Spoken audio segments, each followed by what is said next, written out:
Hey gorgeous, and thanks for joining me. So this is a follow-up to the eyes as a sense door topic in Mindfulness Mondays. So in the last video, I talked to you about kind of at the gross level how you could work the eyes out or do eye asana or eye yoga. And then in that video, I also alluded to a little eye meditation practice that you can do. And that's what I'm gonna go in a little bit more depth with you today.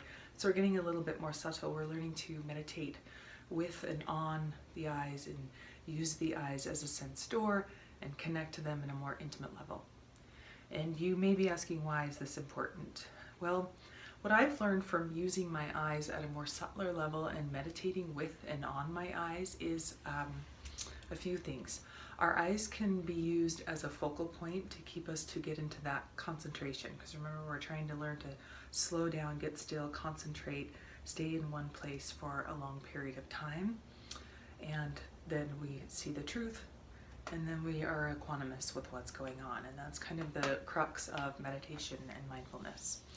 And so the eyes are a great focal point, and if you can hold your eyes either in a physical focus or a visual focus in a meditation, it helps to really boost if you have a hard time concentrating, like if you have ADHD. That's a product of our society, of this constant input from cell phones and multitasking. And so it's really great to help with that. And I practiced a few kinds of other eye meditations. And one of them was fire kasina, where you're looking at the flame of a fire or a candle, and you kind of keep the eyes soft and open. You soften your gaze, you try not to let the candle or the fire go out of focus, and you just focus upon that. And what that really brought to the forefront for me, or was really kind of cool that I learned from that, was the literal, I do it with a fire. And for me, it's not about coming into an altered state or something. Some people use fire kasina for that, but for me it was just really literally about seeing, when you get really still and focused and in the same place, you see the flickering of the flame, and it happens so fast that it almost looked like one of those old film reels, where it flickers from one frame to the next. It was like frame, frame, frame, frame, frame, frame, frame, and as the fire flicker, flicker, flicker. And what that really sunk in with me was, that's change, change, change, change, change, constant change, constant. Every microsecond or less than a microsecond, everything changes. Everything changes. And I was like, oh, now I see the change. I see the change with my eyes. And so I used eye meditation in that way, in that form. You can get into deeper fire kasina. I'll post a podcast. There was an ER doctor that this is all jazzed about it, and he was on the Deconstructing podcast. I've posted a few of those for you, but I'll post that one if you're interested in fire kasina. And then the other way I've used it is, I had a sit this last summer, and I got a head cold. And when I got out of that sit, I was on my way home, my eyes were burning like crazy. And so I had a fabulous writing partner that helped to guide me through this process, because she had done it before, but I meditated on my eyes in Vipassana style, but with my eyes open. So in Vipassana style meditation, you move your awareness through the body, and you feel the sensations, and you move with equanimity. You feel them, these sensations, and it can be sharpness, heat, pain, emotion, whatever it is. They kind of come up, and you let them go. Like, you let them, you feel them, you sense them, you live through them, and then you let them go, and you're just equanimous with them. Well, at the level of the eyes, it was the most intense, one of the most intense meditation sits that I had ever done. But boy, did I release all sorts of crap from my eyes. Like, if you just look at the gross, the physical of whatever was released, I don't know what else was released, but I do know at the physical level, I released so much tension from that hour. And that's because I could handle it, and I knew my body's limits, and I knew I wasn't harming or hurting myself, which is a disclaimer I want to give you here. When you're doing the fire kasina, or you're doing other thing with your eyes may not be used to that, so you need to be able to hold that space for yourself, to know you're not harming yourself while you're doing these meditation practices, because the eyes is a sense store, and the eyes just in general are very sensitive. But boy, what a beautiful, amazing release. And how do I know that was a release? Literally, I felt it. I felt the release. I felt the cleansing.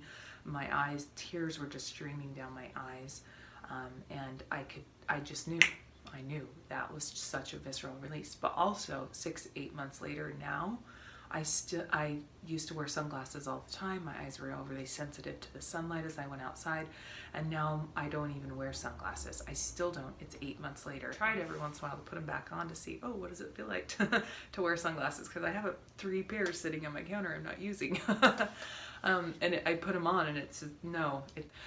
Anyway, okay, that's my experience with eye gazing and using the eyes as a sense door, and using the eyes as kind of a, this is what we're doing in meditation. We're releasing those sankharas, those deep ruts, those grooves, whether it's that we're getting out of the habit patterns of those deep ruts or grooves, or we're just letting shit that got settled in them, pain, anger, post-traumatic stress, whatever it is, just to come up and just to let the imprint get released from your body.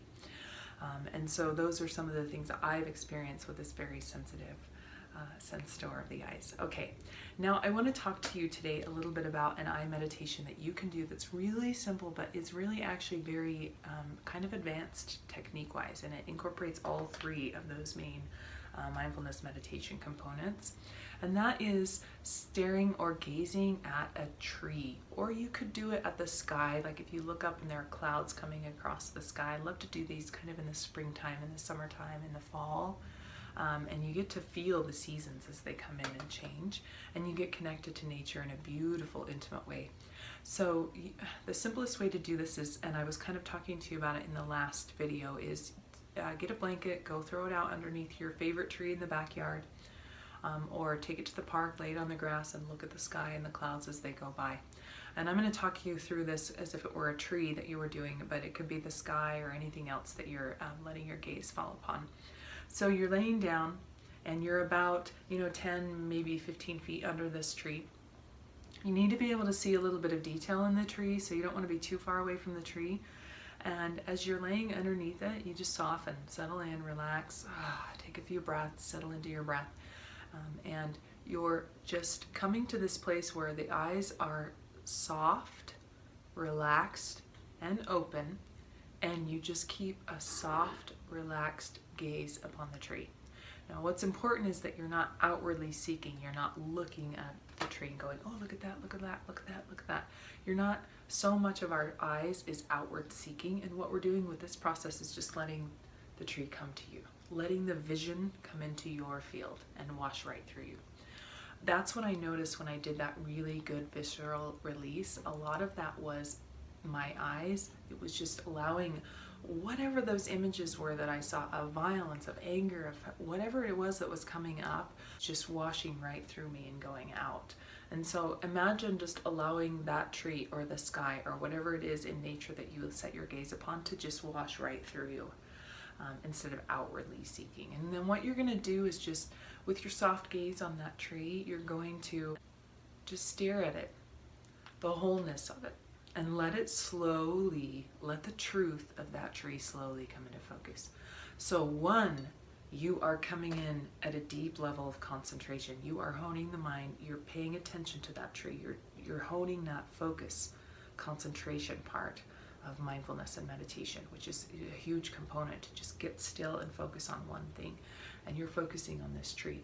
And usually when you're connected to nature, it's just easier to, nature is beautiful, we like to connect to it. It's a really easy thing.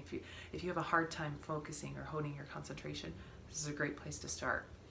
And as you hone your focus and concentration, the second component, the truth of that tree, will be revealed to you. And what I'm talking about here is, as you're laying there, you're going to start to see, and you're not seeking, you're looking, you're just noticing. What do I notice? What do I notice? You're not trying to make anything come to fruition. You're not trying to force anything. And what will happen naturally, if you just focus your gaze on that tree, you'll start to see, oh, the tree, like there's a subtle sway in the tree. And the whole tree, when it looked completely still,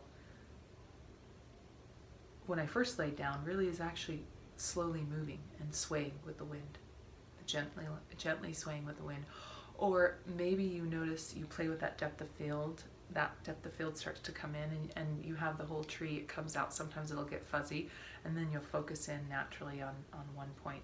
And maybe components of color that you never saw before will come into your gaze and your focus. And maybe components of shape that will come into your focus and gaze that you never saw before about that tree. And maybe it's different things about the bark or the branches of the tree, or there will be, that tree will unfold to you. I've done this over and over with nature every time I go on a meditation sit and I'm out for those 10, 12 days and I'm not speaking and I'm in that silent meditation mode. Inevitably, whether I'm in the winter season or the fall season or the spring or the summer, something in nature gets revealed to me, and I'm able to look at that, whether it's rain or snowflakes or flowers, and I'm able to see at the most deep, intimate, beautifully visceral level that I've never seen a snowflake before, or a tree before, or a flower before.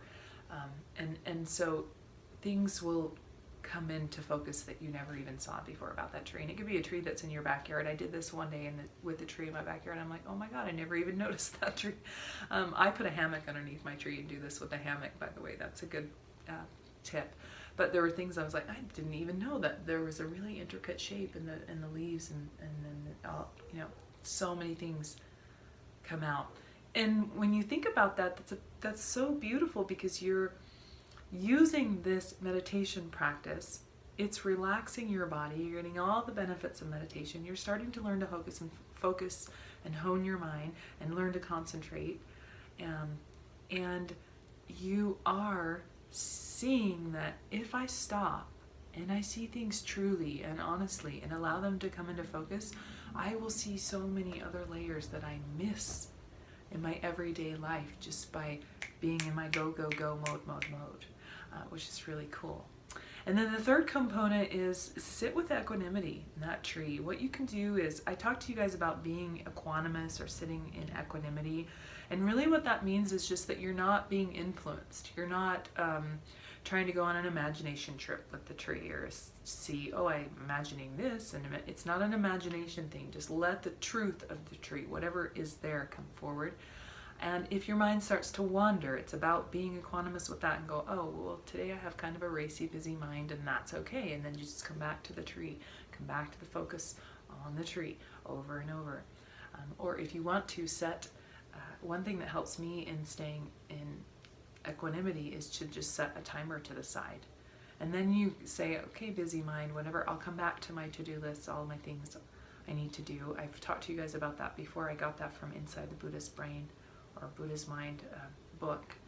And you're just sitting with, the equanimous part is you're just sitting with whatever that tree or that moment or the breath or the body sensations have to reveal to you. You're not wanting to fidget and move around. You're just sitting with whatever sensations come up. You're sitting with whatever thoughts arise. You're sitting with whatever visions arise from the tree. And you're just, and you're not like wanting or seeking. There's no craving or aversion. You're just sitting. You're just experiencing. And the timer really helps that, because you say, I'm going to do this exercise for 15 minutes. And then when it's done, then you can come back to the everyday world. So I'm going to also post one other thing for you guys. It's I do this with sunset gazing. And that has been beautiful too. So if you don't have it's not a season that you can sit out under a tree, you can always catch a sunrise or a sunset every day, no matter where you're at on the globe, whether it's the winter season or summer or spring. And I will post that little short video for you too, if you want to try that one and get into the sense doors of the eyes a little deeper too, or on a different level. So thanks for joining me today, you guys. Namaste.